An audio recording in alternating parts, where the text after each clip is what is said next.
Hello, I'm Craig, and welcome to another episode of Football Kit Memories, the football podcast that gets under the shirt. Today, I meet Guardian sport writer and editor, as well as host of the fans podcast, Sachin Nakrani. In our chat, we cover Sachin's long career at the paper he joined in 2007, how during that period his role has changed, and he pulls back the curtain on the process behind writing the obituary of the eternal Diego Maradona. Later, I asked Sachin to pick out his 3 favourite football shirts and tell me a little bit about what they mean to him. Clearly, the 90s represents the peak of Sachin's football shirt fandom, as his choices rather nicely span the full decade. Roger Milla's Cameroon kicks us off at Italia 90, Stan Collymmore's Liverpool sees us through the half-time whistle, and the ref blows for full-time following Milan's Scudetto winning Adidas and Opel Classic from 98 to 99. Remember, you can listen to this and other episodes of Football Kit Memories on all major audio platforms including Apple Podcasts and Spotify. Please do like, follow, share, but above all, please do enjoy the podcast.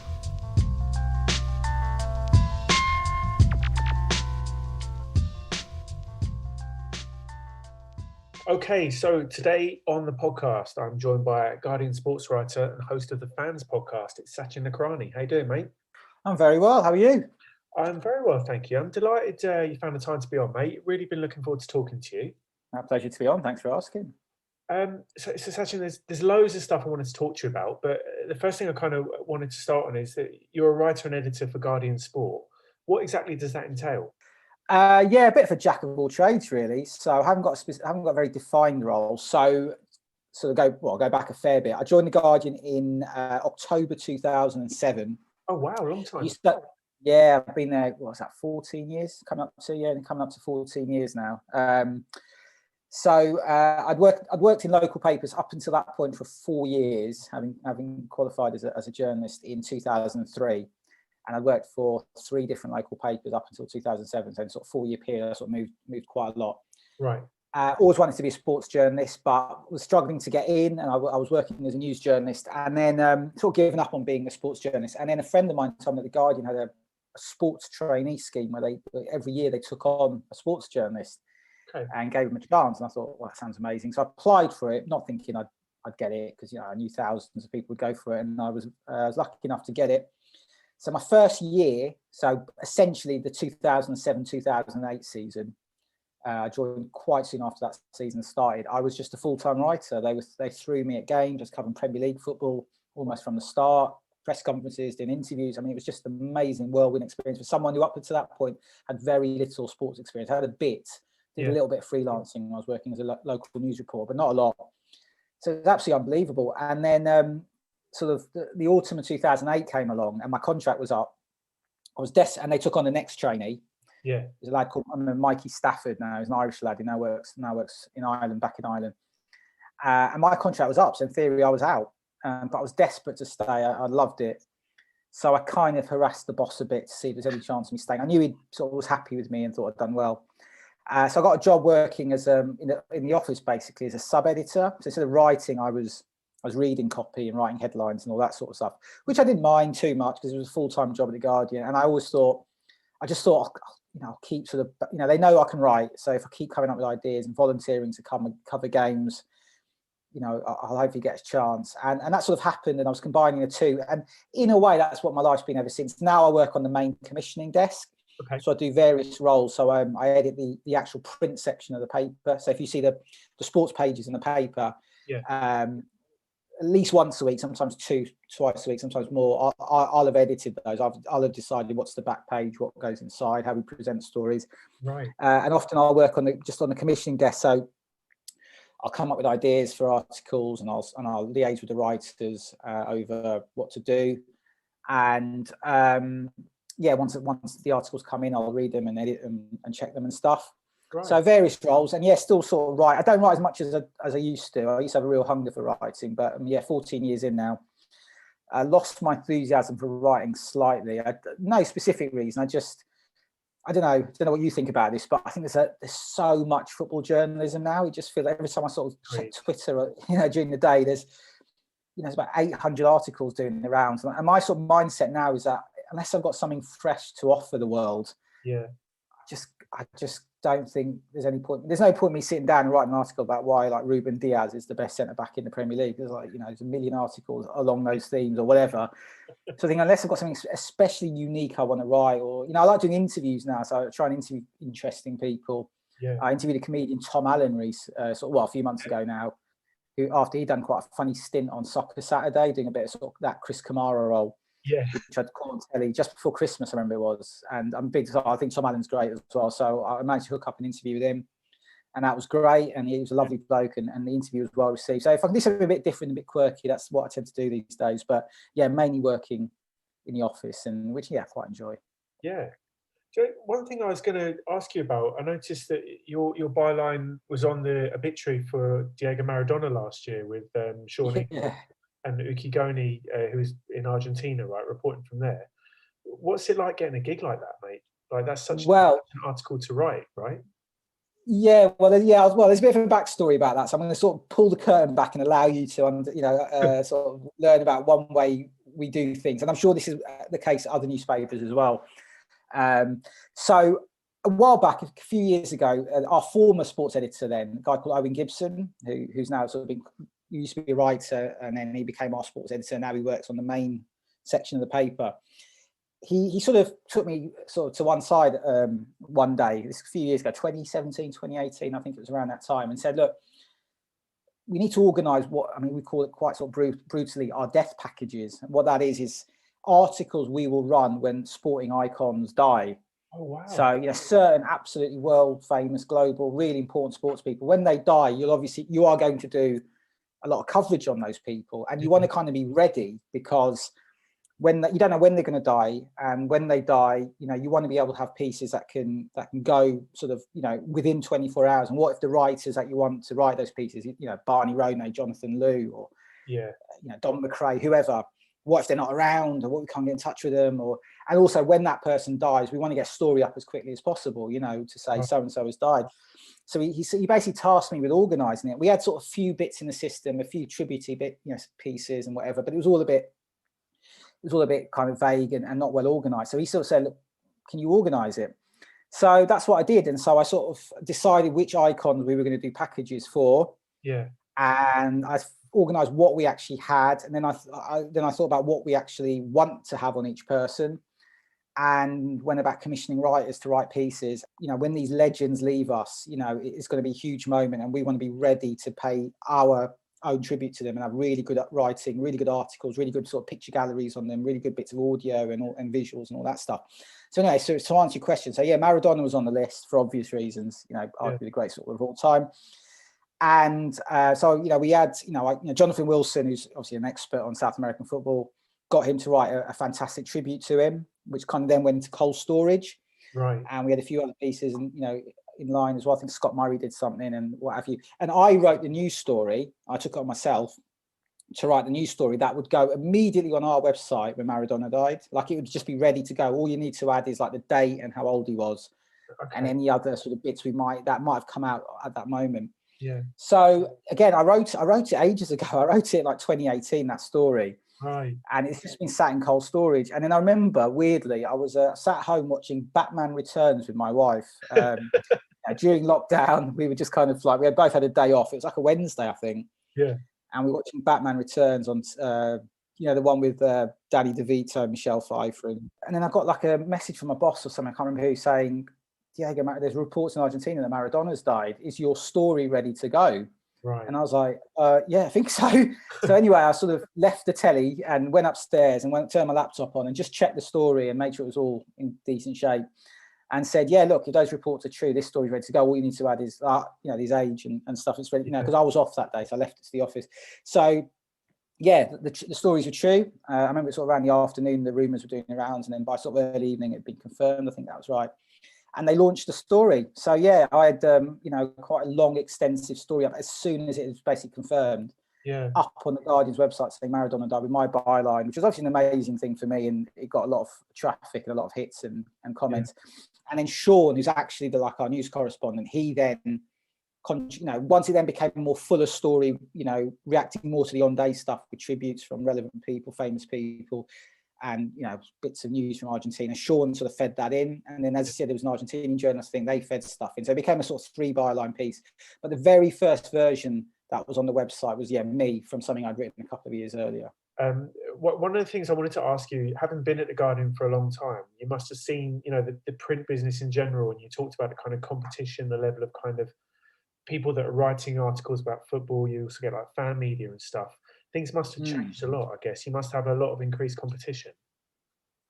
Very much so, yeah. When I joined the Guardian in 2007, it was just the newspaper. I worked just for the newspaper, and I remember, it's going to sound so funny now, but sometimes everything you wrote was for the paper, and it was, for me, as someone who trained as a newspaper journalist, it was such a buzz to get an article in the Guardian, sports pages. Yeah.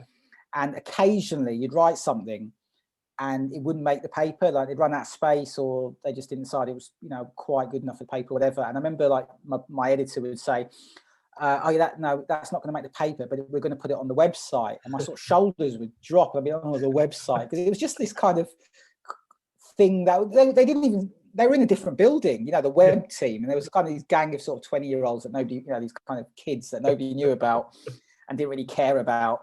And they had this thing called the website, and it's like, oh, it's going on the web. And it's mad to talk like that now, isn't it? And like in 2008, we actually integrated. So the guys who ran the web team came and sat with us, and we became a kind of one unit. Yeah. And now, 14 years or 13 years on, our approach is completely flipped. And the web is the thing. And we write for the website, and essentially the best things for the web we take for the paper.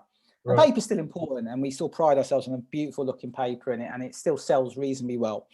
But there's been a massive shift to the internet and writing for the internet. And as you say, competition's increased. So we're not just going up against all of our traditional rivals like the Times and the Telegraph and the Mail. Yeah. There's various, The Athletic has obviously been the big mover and shaker, if you like, over the last couple of years. Yeah. Fan-specific sites as well, and other websites, Football 365 and other various sites, ESPN and stuff that you're competing with. So you're competing for a lot of eyeballs. What's beautiful for me still is, I'm very proud to work for the Guardian. I love working for the Guardian, but after 14 years, it sort of just becomes a job, and it's just like work. Yeah.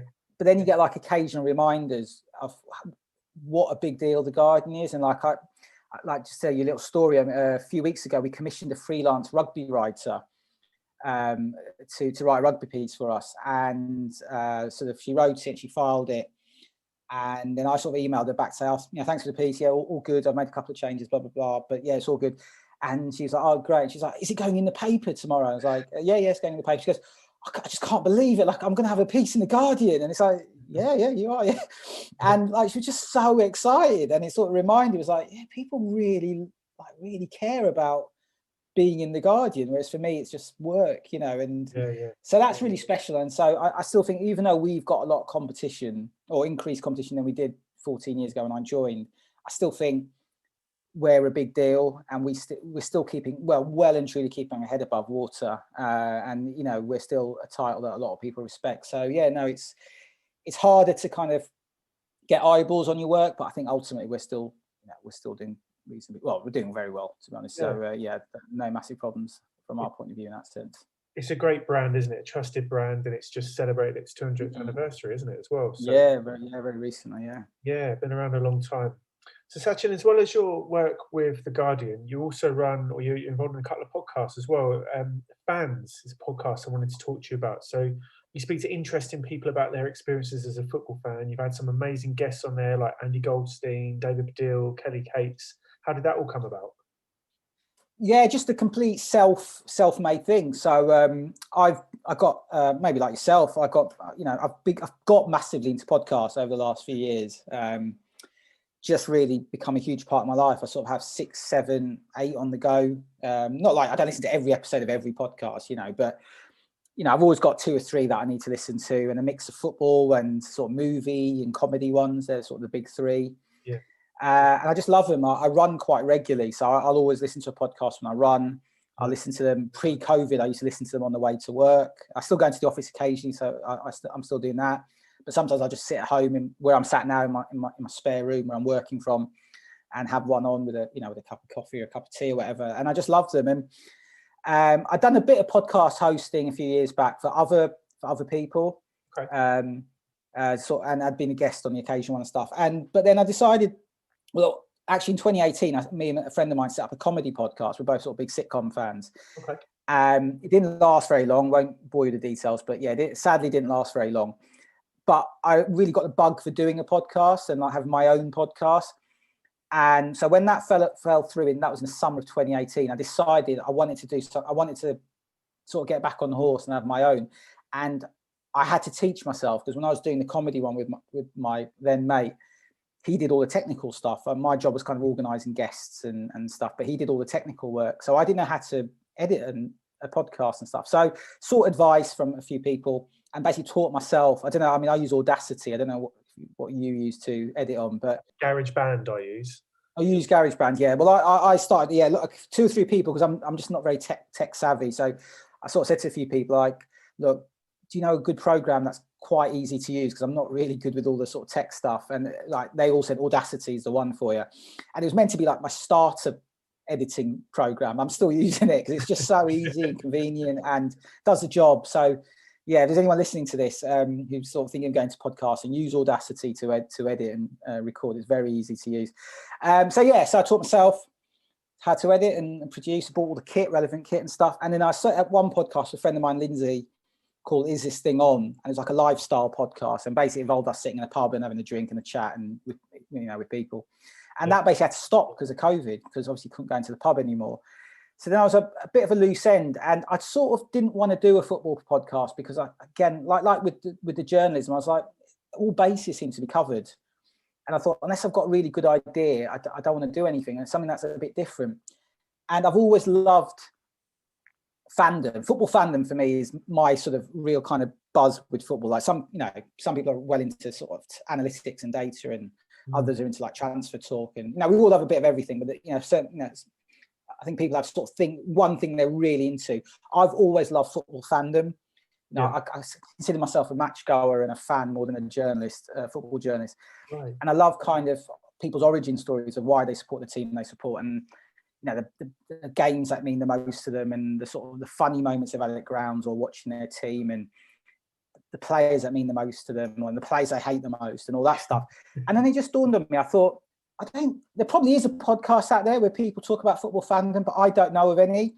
And certainly not the idea I had, which is I thought, I just want to do a podcast where it's a long interview. I sit down, one person, we talk for an hour and a half, and ask them quite simply, tell me about supporting your team. Why do you support your team? Yeah. How does it change over the years? Favorite, memories and favorite players, games and memories. And we do a thing at the end where I ask them to pick an all-time 11, and then there's like a final question, which has actually changed. I've changed it a couple of times. And I thought there probably is a podcast very similar, because there's about 800 million podcasts out there. But I thought, I don't know of one. And even if there's another one like this, there's probably not many. And so, I just embarked on it. And I started last August, and I've done 16 episodes. I sort of break them up into groups of 8. I call them, grandly call them series. So I've just finished series 2, which was really good, with a couple of American fans talking about US football fandom, what it's like to support a Premier League team from the US, which was good. And as you say, I've been lucky enough to have some great guests on. I had, Kelly Cates talking about being a Scotland fan. And she's lovely. She was great. David Baddiel talking about being a Chelsea fan. That was couldn't quite believe I pulled that off, actually. I just thought, I'll send his agent an email. I thought this won't happen. And then she got back to me quite soon saying, David's up for it. So that was amazing. Sort of real icon of my youth, growing up in the 90s, watching fantasy football and 3 lines and all that stuff. And then, Andy Goldstein, talking about Man United. He's a lovely bloke. Quite a bit of banter back and forth in that episode, given I'm a Liverpool fan, but he was great. But it's not just them. It's not just kind of the big names, if you like. I've spoken to people who, people may not have heard of, but I think what I'm quite good at with that podcast is sourcing good guests. And every single person has been brilliant. And they might be not particularly well known, but once, what I can guarantee to anyone listening to fans is once you give it a go, every single person you hear will be interesting or funny or witty or just have a great story to tell. And because they're podcasters or they're writers or they're just people I know. And so I think that's one thing, without patting myself on the back too much, I've sort of nailed. I've had 16. Well, I've actually had 18 guests on. So I had a couple of episodes with 2 people on, and all the guests have been great. and I've loved speaking to them. And yeah, I'm taking a break now, but I'll get back into it probably sort of late summer. I think probably now I'm just going to take a sort of month or so off. I was going to ask, when it's coming back, that's good. So yeah, everybody should subscribe to that. It's a good one. I think as well, like we were talking a bit off air as well. I think every team has its idiosyncrasies, doesn't it? And I think some of the stereotypes are often true about certain fan groups, etc. But it's just nice to kind of hear an objective kind of from the horse's mouth. This is what it's like to be a Chelsea fan, a Liverpool fan, an Ipswich fan, whoever it is. It's a very interesting podcast, mate. Yeah, well, we were saying, off air that, football is global now. I think, especially with social media, there's so much kind of abuse hurling around. Your club's rubbish. Your club's rubbish. Your captain's an idiot. Your captain's an idiot. And we build views of each club's fan base and stuff. And then what you realise, what everyone knows already, but they don't admit to themselves, is that we're all the same essentially. And we support. I could quite easily have been an Arsenal fan, for instance, because I've got a lot of cousins who are Arsenal fans, and my older cousin was kind of trying to make me an Arsenal fan, but I support Liverpool because my dad did. Right. But if I supported Arsenal, I'd be probably the same human being I am now, but I'd support Arsenal, and Liverpool fans would probably think I'm an idiot, and I think Liverpool fans are idiots because you just become very tribal. But once you talk to fans of other clubs, 90%, every fan base has a few knobheads, but if you talk to the majority of fans from other clubs, just have a chat with them, as I'm doing with the podcast. But even if you just did over a pint or whatever, you'd think, God, they're just like me. They get as pessimistic as I do. They get as wildly optimistic as I do. They feel the same about certain issues and stuff. And I think actually just what was kind of really lovely quite recently, coming out of a horrible moment, was the whole Super League stuff. Yeah. Where I think a lot of outsiders would have thought, I bet Liverpool, Chelsea, City, United, Arsenal fans, I bet they love the idea of the Super League. And what everyone saw was, no, we all, 90% of us hated the idea. Like, okay, we might support elite clubs, but we don't have sort of elite mentality. We don't think we're better than anyone else. We want to compete with the West Hams and with the Aston Villas and with the Southamptons. That's my football heritage. They're the teams I grew up watching Liverpool play and the grounds I've been to. I don't want to play Real Madrid twice a week. I want to play twice a season. I want to play Southampton twice a season. I want to be part of the English Premier League, the English top division, whatever it may be called, the First Division Premier League. And okay, we have a monetary advantage over a lot of these clubs, but so we do stand out in that sense. But I don't see myself any better than a Southampton fan or a Wimbledon fan or a Lincoln fan. I'm so proud to be a fan of a club in England. I don't want to be part of some breakaway European league. I don't see myself like that. And most fans of those 6 clubs feel the same, and that was lovely to see during that period. That mad 48 hours we had it last month or whatever it was.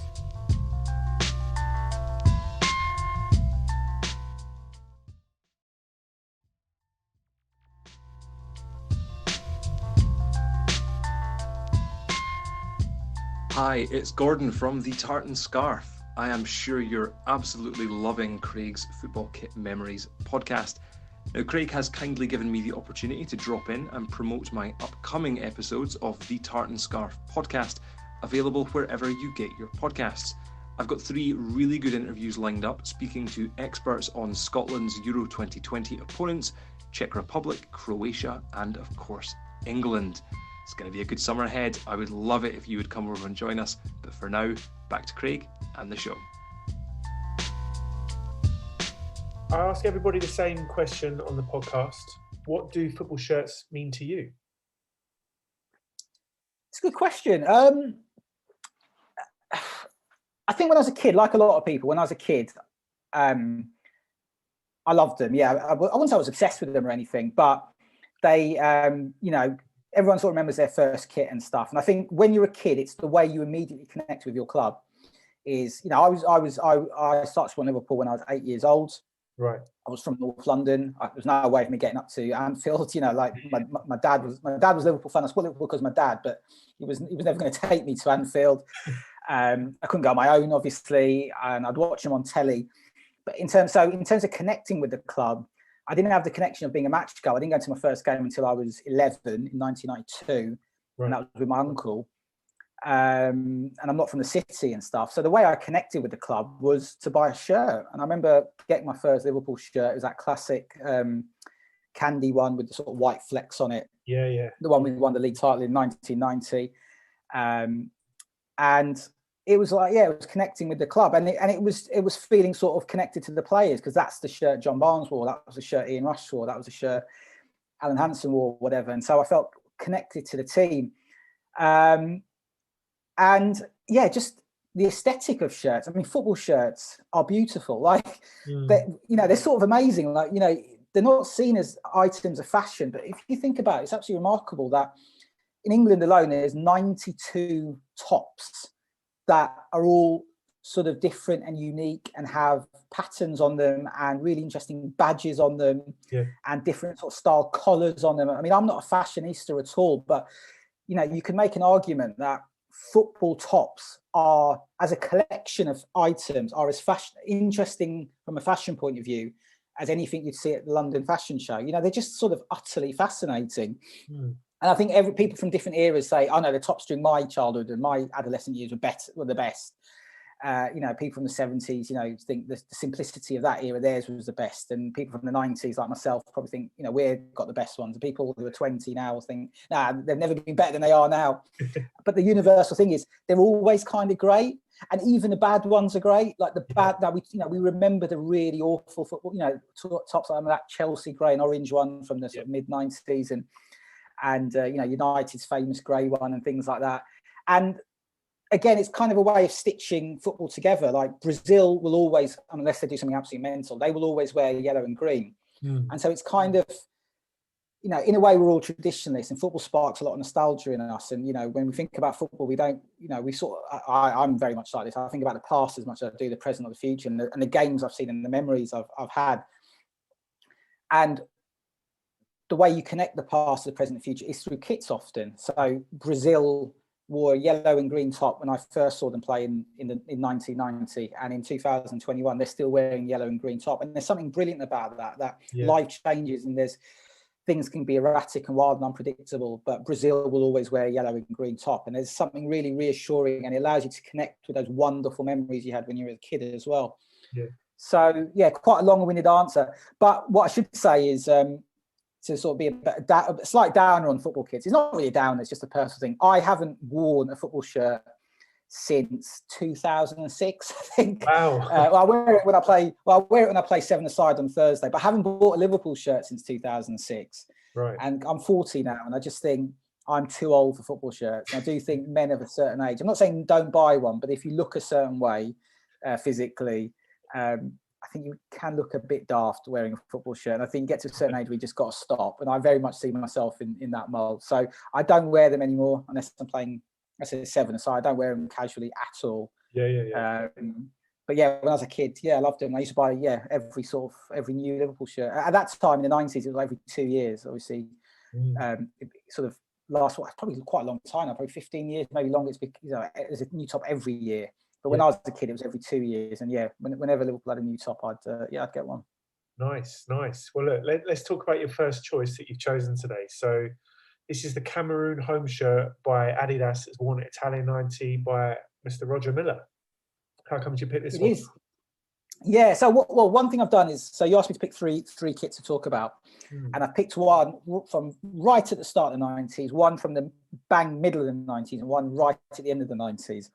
And that's partly because I absolutely love the 90s. Anyone who follows me on Twitter will see me talk about it at least twice, 3 times a week. I just think it's the greatest decade of all time, and I am biased because it's a decade when I was an adolescent, and obviously your adolescent years are your best years, and teenage years are your most exciting years. But I do genuinely think the 90s were an amazing time, especially for football. So I kind of almost wanted to pay tribute to that decade. But the Cameroon one does have a meaning for me as well, because it was, as I mentioned earlier, it was my first World Cup. I was 8 years old when Italia 90 happened. I was just getting into football then. 89, I'd consider my sort of launch year as a football fan. That was when I really first got into football. So 90, 90 obviously came the World Cup came very soon after I sort of first got into football. And the first game of the World Cup was Cameroon, Argentina at the San Siro, the opening game of that tournament.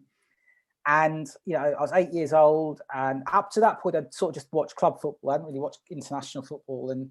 And there was just something unbelievably exciting about that game. Like the colours, it was just they just seem so different. I mean, the TV had a sort of hue about it. It was a summer and it was Milan, and the pictures they just looked different to, watching Derby versus another team, Aston Villa on, ITV, at 4 o'clock on a cold Sunday in, February 1989 or whatever, the big match or whatever.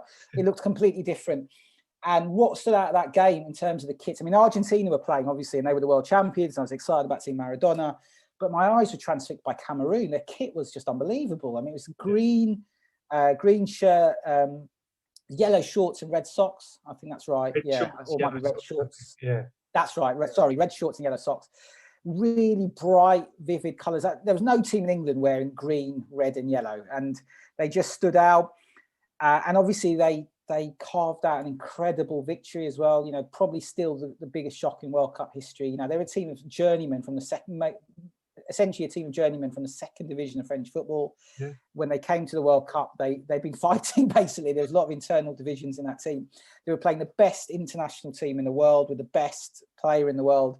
And they won, Francois Omambi getting that goal, I think, late in the second half or midway in the second half. And I was just absolutely, that was like the moment, and I wrote an article about this for The Guardian last year. That was a moment when I well and truly fell in love with football. Like, I loved it, but it just took it to another level. Yeah. And I became obsessed with the sport and wanting to watch it as much as possible. And that Cameroon shirt it just stands out in my mind. I mean, it was that sort of shimmering green, that massive lion on a badge, that really simple little Adidas symbol on one side. It's very small. I was looking at it again today before we spoke. It's like tiny, you can barely see it, but it was Adidas. And so, it was a vivid nature, the colours, it was what it represented at the time, this huge moment for me, this huge moment in the World Cup history. And I think the thing about I don't know what you think, you've probably spoken to a lot of people about kits from that World Cup, I'm guessing, but there was kind of beautiful simplicity to kits for that World Cup. They all, I mean, it was a bit wild, that shirt, because of the big lion and a few sort of white strips across the shoulders, but actually it was also quite simple as well, but it had a sort of simple uniqueness. Like, I think one World Cup that sticks out in my mind is 2002, where I think Nike did a lot of the kits, and they all looked the same. They were literally the same style, but they were a different color template. So they weren't. They exactly had a template design, and I think that's become quite common in modern football. But in 1990, all the kits were different, and they all looked quite unique, but they had this sort of simple beauty to them. So the Italy one was just gorgeous. Again, sort of that shimmering blue. England shirt, obviously absolutely iconic, but again quite simple, just kind of white with the badge. Germany's was probably the most kind of extravagant, with the kind of the stripes going across the middle, and for me, one of the greatest international kits of all time. But like Argentina was just blue and white, Brazil was yellow. They all looked different, but they all had a sort of beautiful simplicity to it, and sort of Cameroon's had that, although it was also kind of mad with the big lion as well. But first World Cup, amazing first game, amazing sort of colour and texture to that game, which sticks in my mind, and Cameroon's kit was key to that. And all sort of goes into the melting pot for just to make that, for me, one of the most memorable kits of all time. Love it, mate. Kicking off the 90s with a big one. I like it. So we move on to your second choice. Now, there could have been a number of Liverpool shirts you picked as a Liverpool fan, but this is one you've chosen. This is the home shirt from the 95 to 96 season, one with a big kind of cricket collar, people call it. This one?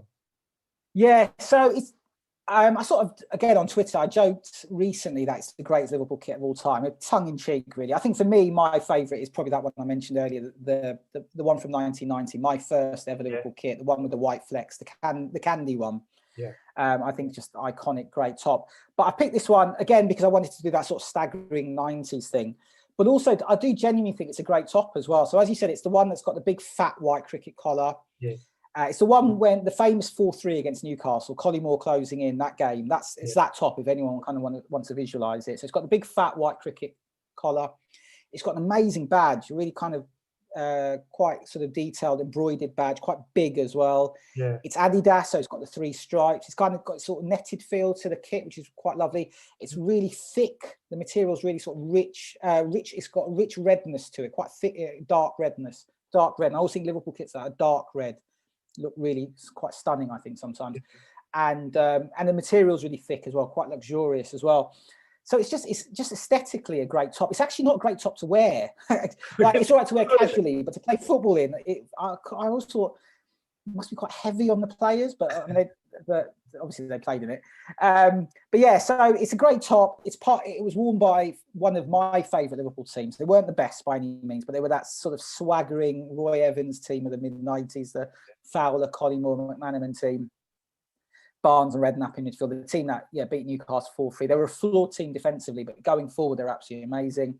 Yeah, I was 14 when that team was around, and I loved being 14. I loved being a teenager, and they wore it during what I think is the greatest Premier League season of all time as well, and one of the greatest football English.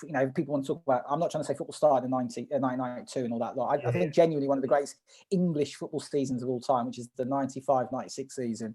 So that's the season of Keegan's rant, the 4-3.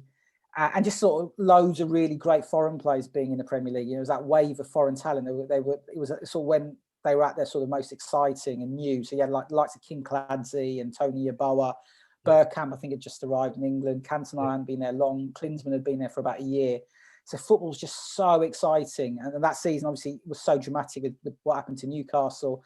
I mean, I was gutted as a Liverpool fan to see Man United win the league, but as a season, it was amazing. And that was a season full of really great kits as well. Yeah. So you had the Liverpool one, which I just mentioned, and you had Newcastle's Brown Ale one, which, the one they blew the 12-point lead in. Blackburn's one, the McEwen's Lager one, which I think is great. Leeds with their Thistle Hotels one, which I thought was really sort of like a retro kit and really stylish and really good. City had a great one. If you imagine, you can picture King Clancy in that Man City light blue one with Brother across it. Yeah. Forest had that Labatt's one, which I thought was quite good as well, with sort of black on the sleeves. Yeah. And West Ham, they didn't have a nice top, but they had Dagenham Motors as their sponsor, which I thought was pretty cool as well. And even Man United's shirt was begrudgingly, you have to say, was pretty good as well. Yeah. So, it was just a really exciting time. It was an incredible season. I was 14, which was a great age. And aesthetically, it was, a great top. And it was worn by, one of my favourite Liverpool teams. So, that's what it's in. Nice. So we're ending the 90s then, your third choice. It kind of rounds off the decade nicely. I like the kind of thinking you put behind this. So this is the AC Milan home shirt from the 98-99 season. It's a title-winning shirt, right? Yeah, they won the league in it, And how come you picked so this one has quite a specific element to it. So, Milan, first of all, obviously one of the most iconic shirts, of all time, the black and red stripes. I grew up, as I said, watching football in the late 80s, early 90s, and they were at that time the best team on the planet, club team on the planet. Obviously, Bullet, Van Basten, Rijkaard. And I would say the shirts from that period are the best Milan shirts of all time. The ones worn by that team, just amazing. But the 98-99 shirt, the reason I picked that, partly again because it's late 90s, so I get the whole sort of 90s stagger. But actually, I do have a very personal reason. Is I turned 18 in March 1999. Right. And Mum and Dad threw a bit of a family party for me, and I had my uncles and aunts come round and give me presents. And I got a fair bit of birthday money, as you do. And as the money came in, it's lovely, crisp £10 notes. Yeah. I decided immediately that I was going to spend it on a football shirt. Okay. And specifically a European football shirt. Because I had Liverpool shirts, but I never bought a non-Liverpool shirt before. And I wanted a European club top. Yeah. And I had two in mind. And it was that Milan shirt, because I sort of loved the Milan shirt, just the aesthetic. I wasn't a Milan fan or anything, but just the aesthetics of it, the red and black. And and I'll come on to the specifics of the kit in a second, but that season, so the 98-99 season, they had a lovely top. And the other one that was between that and another one, and you may well remember this, you may have talked about it on the podcast, was Real Madrid had a really nice shirt that season. It was obviously white, but it was kind of quite shiny white. It was quite sort of, had a bit of shimmer to it. Sort of the team that would have been sort of like Roberto Carlos, Redondo, that sort of team, Hierro, Morientes, that sort of team, I'm guessing, Guti. And it was between that and the Milan shirt. And I remember going to like a sports shop near me, took my money with me one Saturday afternoon. It was going to be Milan or Real Madrid. Yeah. And I got in the shop and I knew they had both tops because it was like a big sort of outlet, big sports outlet, sports clothes outlet. And I ultimately picked the Milan one. Right. And it's a great top. It's a lovely, lovely shirt. So again, obviously red and black stripes. It's got the classic Milan badge. And I'm glad it has the actual badge, because if it had been a top, if they'd been defending champions, it would have had the, they always have like the skin, like the Yeah, exactly. Which looks great as well. But this had the actual Milan badge because although they won the league that season, they weren't defending champions. So it's got the classic Milan badge. It's Adidas. It's got the Adidas sort of 3-stripe pyramid thing. 3 stripes on the shoulders. Opel across the middle, which is, again, I would say a bit of an iconic Milan sponsor. Big thick collar in the late 90s, big massive collars on top. So you could turn it. I remember turning it up and it was like hitting my ears. Like it was so high. It got so high. It was like not banging, but flicking the bottom of my ears. It was massive. So like similar to the Liverpool top in 95, 96, it was quite heavy to wear. It wasn't. I wouldn't have thought the players particularly enjoyed wearing it, but it certainly didn't hamper that team because, as you said, they won the league that year. I mean, it was a team I've sort of got names of some of the players who played that season. Maldini was there. Yeah. Costa Curta, Albertini, Leonardo, Boban, Bierhoff, George Weah all played in that team. Incredible. Zaccaroni was the manager, and it was their 16th SerieA title. So. Yeah, so it's a very personal thing. It was what I spent my 18th birthday money on. And a little sort of side story. So I bought it and I loved it. And I wore it a few times, but as I said, it was quite heavy and it wasn't especially comfortable to wear. And my younger cousin came to my house one day. So this maybe would have been at some point in 1999. And he saw sort of the shirt in the wardrobe or whatever. I don't know, or in my bedroom somewhere. And he was like, "Oh, that's that Milan shirt you bought. Can I have a look at it?" I was like, "Yeah, have a look at it." And I think he had some sort of football tournament coming up, and he's like, "Oh, we need to wear a red shirt, and I haven't got one. Could I wear your Milan shirt? Because it's got a fair bit of red on it." Yeah. And I was like, "Yeah, take it," because I wasn't really wearing it. Yeah. So I was like, use it. And so that was 1999, and I still haven't got it back. So what are we talking about? 11 years later, is that right? I think my maths is right. No, 21 years. 21 years later. Bloody hell, 21 years later. Time flies, mate. He still got it. My cousin still got it. I saw we had a little joke about it quite recently, actually. Well, probably about a year ago or 2 years ago now. But he's like a dad now. He's like he was a kid then. He's got 3 kids and he's married and he's still got my Milan shirt. But he's like, he said to me, "I think it's in my loft or something. Do you want it back?" I was like, "Nah, just keep it. That's fine. Don't worry about it." Probably worth a few quid. You want to get that back? Yeah, maybe I should. Yeah. But so I wore it, I think maybe 2 or 3 times, and then I gave it to my cousin. He's had it longer than I had. He's had it for 21 years, and I had it for about 8 months or something. So yeah, but a lovely top, a really, really cool top, I think. Lovely stuff, mate. Well, look, that's 3 absolutely amazing choices. Thanks so much. No worries. Yeah, mate, absolutely fantastic. So there's going to be a 3rd series of fans coming up soon. People should subscribe and make sure they find out. Yeah, please do. Yeah, well, anyone who hasn't listened to it so far is the 16 episodes knocking about at the moment. So have a listen to those, all with, as I said, great people, really interesting people, talking really in great ways about their clubs, why they support the clubs they do. A range of clubs covered. So we've had some of the big Premier League clubs like Arsenal, United, Chelsea, Liverpool, Everton as well. But then we've had some smaller clubs. Like I did an episode with a Bury fan, which was great. Obviously, they got expelled from the Football League in 2019, so he was really good on that. An Ipswich Town fan, a guy called Tony Cowards, who's a stand-up comedian, he was great on them. A Fiorentina fan from Stockport, which is quite an interesting tale. Yeah, a girl called Chloe Beresford, who's got a really interesting backstory from Stockport, sports Fiorentina. Wow. So yeah, a range of people, but yeah, taking a little break now, and we're going to come back probably in July, I think. Nice one. Well, Sachin, thanks so much for your time. Really enjoyed that. Fantastic, mate. My pleasure. Thanks for having me on. Loved it.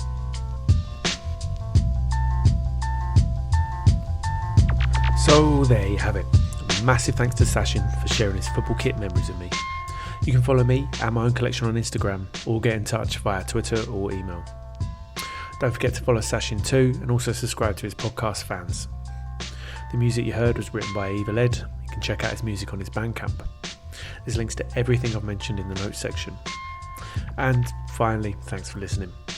If you have enjoyed it, please do spread the word, give me a follow on social, and subscribe to Football Kit Memories on your podcast player of choice. And other than that, I'll catch you next time.